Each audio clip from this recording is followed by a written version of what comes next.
Hello everyone. In this video I am going to discuss about orthographic projections. Before discussing about orthographic projections, first we will see what is principle of projection. To understand the principle of projection, first you take an object like this. Then this is the plane of projection. Then to get the projection of the object onto this plane, you have to consider various points on the contour of the object. Here I am taking these corner points on the contour of this object like this. Then from these corner points I will draw the lines onto the plane, and here we will get the intersection points. This is the first point. From this corner I will draw another line. This is the second point on the plane. This is the third line. Here automatically we will get one more point. From this corner I will draw the another line. If you join all these points in a correct sequence, whatever figure you are getting, that is called as projection. These lines are called as projectors. This is called as projection of the object. Here, for this three-dimensional object, when you are projecting onto a plane, you are getting only one particular surface, that is blue color surface here. To get other surfaces, you have to take some other planes in another directions. So that's why I will introduce the reference planes in the coming slides. Now, this is the projection. What is orthographic projection? Orthographic projection means when these projectors are parallel to each other and these are perpendicular to this plane of projection, means this projection is called as orthographic projection. Okay.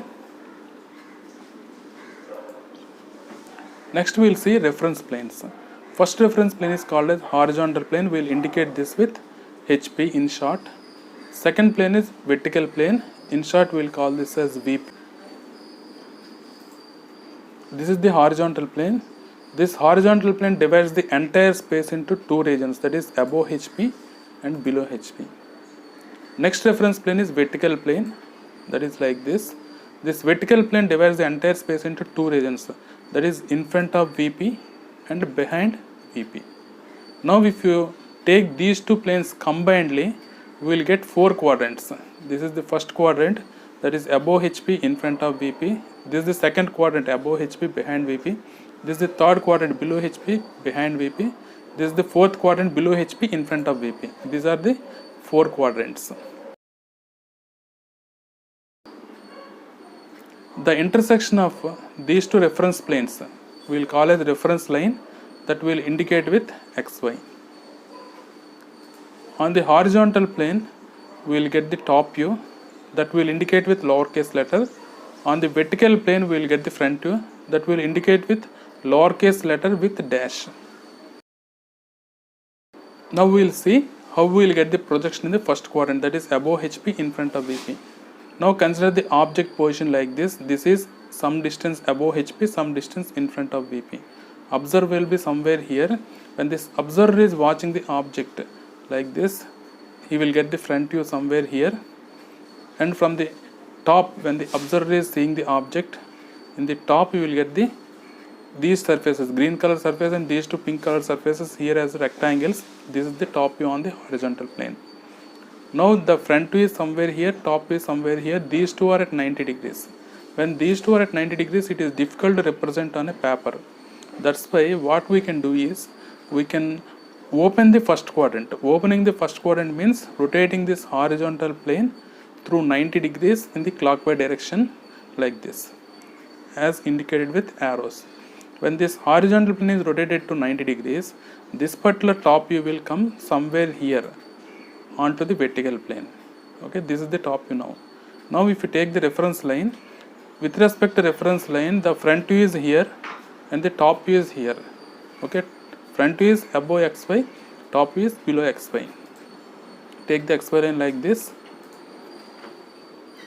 Consider the front view here above the XY line. Take the top view here below the XY line. Okay. These are the projections in the first quadrant. Now we will take the second quadrant. In the second quadrant, the object is somewhere here, that is above HP and behind VP. Here, to see the object, this particular vertical plane must be transparent. Observer will be somewhere here. When he is seeing the object, this particular surface, blue color surface, he can see in the front view. This is the front view. When the observer is seeing from the top, these surfaces you can see, that is the top view. When we are rotating the horizontal plane through 90 degrees, first quadrant will be opened, second quadrant will be closed, then this top view you will get somewhere here. Okay. So with respect to this XY line, this front view and top view both lies on the same side. This is the XY line, front view will be somewhere here, top view will be somewhere here, both lies on the same side, that is above XY. So in the second quadrant, the drawback is both the projections lies on the same side. Okay. Next, coming to the third quadrant, the object is somewhere here, that is below HP and behind VP. Observer is seeing the object, then he will get the front view somewhere here, that is below the HP, below XY line. Top view will be somewhere here on the horizontal plane. Now we have to rotate the horizontal plane. When the horizontal plane is rotated, this top view will be somewhere here. That means with respect to XY, front view lies below the XY line, top view lies above the XY line. If this is the XY line, front view lies here below the XY line, top view lies here above the XY line. So in the third quadrant, top view lies above XY, front view lies below the XY. This is just reverse of the first quadrant. Now coming to the fourth quadrant, object is somewhere here. This is below HP, in front of VP. Okay. Now observer is somewhere here. When he is seeing the object, this is the front view, this is the top view. When you are rotating the horizontal plane, this particular top view will be somewhere here. Somewhere here. With respect to this XY line, if you draw the front view lies here and top view lies here. Both front view and top view lies on the same side of the XY line. Okay. These are the projections in the four quadrants. In the fourth quadrant, the drawback is the front view and top view lies on the same side. In the second quadrant also, front view, top view lies on the same side. That's why these projections are on the same side, means that lead to a kind of ambiguity. So we will not consider the second quadrant and fourth quadrant. We will take the first quadrant and third quadrant. When the object is in the first quadrant, that is called as first angle projection method. When the object is in the third quadrant, that is called as third angle projection method.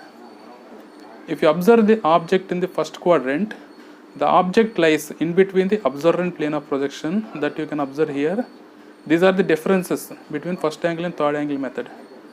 In the case of third angle projection method, this plane of projection lies between the observer and object.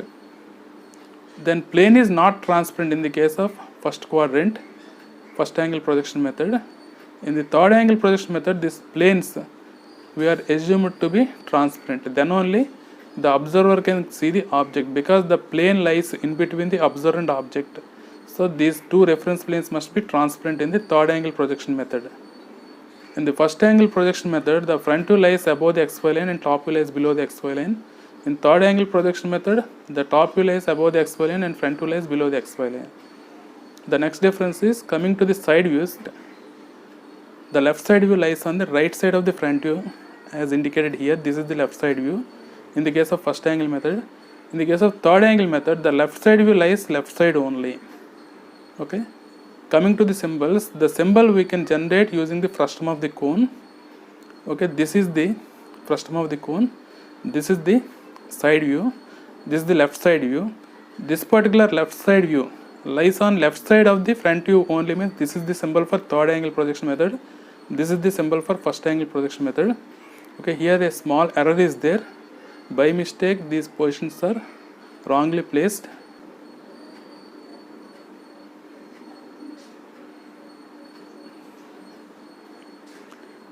In this way, these symbols you have to interchange. This is the small introduction about orthographic projections. In the next video, we will consider the projection of points. Thanks for watching my video. If you like this video, please subscribe to my channel.